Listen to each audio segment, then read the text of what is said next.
তো আজকের ভিডিওতে আমি দেখাবো যে এই হ্যান্ডমেড স্টিকারগুলো আমি কিভাবে বানিয়েছি। তো চলুন বেশি কথা না বাড়িয়ে ভিডিওটা শুরু করা যাক।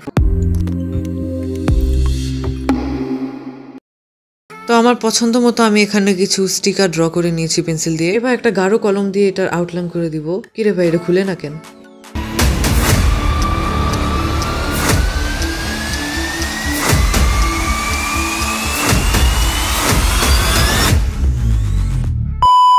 জোকিং এ পার্ট।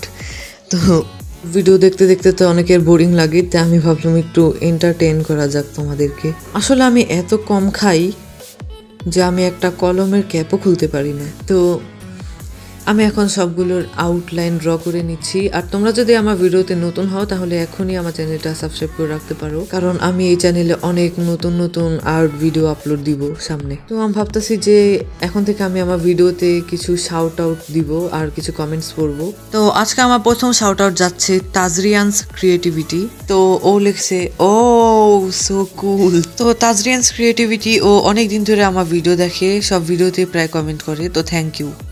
তো আমার নেক্সট শাউট আউট যাচ্ছে অ্যাশি। ও লিখছে জাস্ট ওয়াও। আচ্ছা, আমি কি নামটা ঠিক পড়ছি না কেমন জানি না, ASE অ্যাশি। তো তোমাকেও থ্যাংক ইউ কমেন্ট করার জন্য।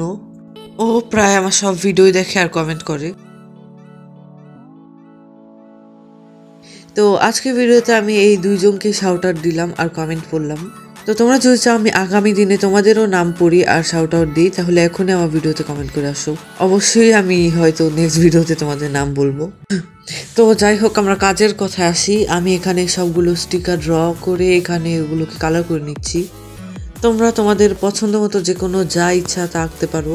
আসলে হ্যান্ডমেড স্টিকার বানানোর সুবিধা কি, যে কিছু কিছু স্টিকার আছে যেটা দোকানে কিনতে পাওয়া যায় না, তো তোমরা সেগুলো ইজিলি ঘরে মেক করে ইউজ করতে পারো। আর আজকের ভিডিওটা শুধু বাচ্চাদের জন্য, কারণ আমাদের মতো বড় মানুষ যেতে এত স্টিকার লাগে না। তারপর আমি বড় একটা ট্রান্সপারেন্ট কস্টিপ দিয়ে এটা ল্যামিনেট করে নিব। আর এটা করার সময় খেয়াল রাখতে হবে যেন স্টিকারের উপর বাবলস না হয়। মানে অন্য সাইডে বাবলস হলে সমস্যা নেই, কিন্তু স্টিকারটা যেন ক্লিন থাকে।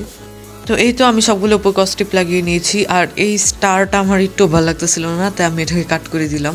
এবার আমি সবগুলোকে কাট আউট করে বের করে নিব। তো আমি এরকম বড় জিনিস থেকে ছোট কোনো পিস কাটার সময় কি পিসটাকে কোনো রকম কেটে বের করি, তারপর ওইটার শেপ দিয়ে আস্তে আস্তে, তাহলে এরকম করলে কাজটা অনেক সুন্দর হয়। তো আমি এখানে সবগুলোকে কোনো রকম কেটে বের করলাম, তারপর এই সাইড দিয়ে সুন্দর মতন কেটে এটাকে আলাদা করে নিলাম। ইফতারি খাওয়ার পর এই যে আমার অবস্থা। তো এই যে আমার সবগুলো স্টিকার রেডি। তো এটা ইউজ করার 3টা উপায় আছে। সেটা হচ্ছে, একটা, এটা পিছনে আঠা লাগিয়ে ইউজ করতে পারো। আর 2 নম্বর ট্রিকটা হচ্ছে তোমরা এখানে ডাবল সাইডের টেপ ইউজ করতে পারো। তো ডাবল সাইডের টেপ তো আর সবার কাছে থাকে না, তাই আঠা ইউজ করাটাই হয়তো বেটার।